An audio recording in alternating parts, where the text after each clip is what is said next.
এক ছোট্ট গ্রামে রাজু নামে একটি ছেলে থাকত।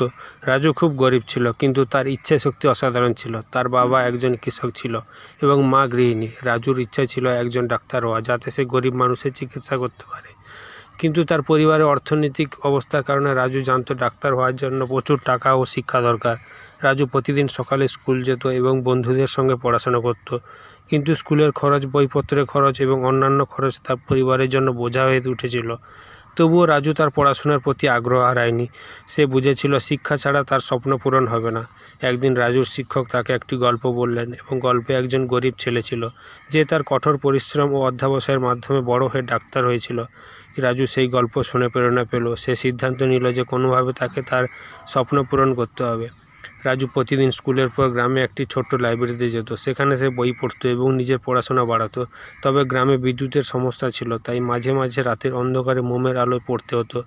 সে অনেক সময়ের জন্য পড়াশোনায় ব্যস্ত থাকতো, কিন্তু ক্লান্তি কখনো তাকে থামাতে পারল না। একদিন রাজুর স্কুলে একটি প্রতিযোগিতা অনুষ্ঠিত হলো। ওই প্রতিযোগিতায় বিজ্ঞান এবং গণিতের বিষয় ছিল। রাজু কঠোর পরিশ্রম করে প্রতিযোগিতার জন্য প্রস্তুতি নিল। প্রতিযোগিতার দিন রাজু তার সেরা প্রদর্শন করলো এবং প্রথম স্থান অর্জন করলো। তার শিক্ষক ও গ্রামের সবাই তার দক্ষতা দেখে অভিভূত হয়ে গেলেন।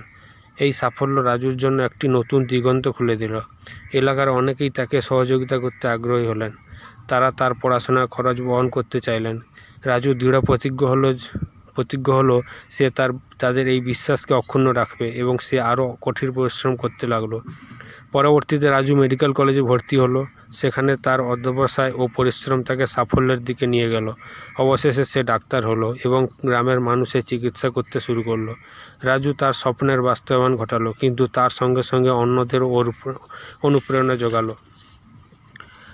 রাজুর গল্প আমাদের শেখায় যে স্বপ্ন দেখা এবং তার জন্য কঠোর পরিশ্রম করা কখনো বৃথা যায় না।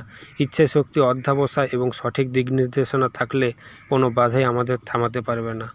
তো বন্ধুরা, আমাদের এই গল্প শুনে কি শিক্ষা পেলাম, যে কোনো দিন কারোর জন্য কোনো কিছু বাধা হয়ে দাঁড়াতে পারে না, কারণ সঠিক শিক্ষা এবং সঠিক দিক এবং সঠিক ইচ্ছা থাকলে আগে যাওয়া যায় এবং নিজের স্বপ্নকে পূরণ করা যায়।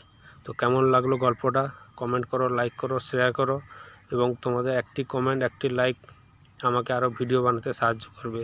যদি ভালো লাগে ছোটো ভাইটা চ্যানেলটা সাবস্ক্রাইব করো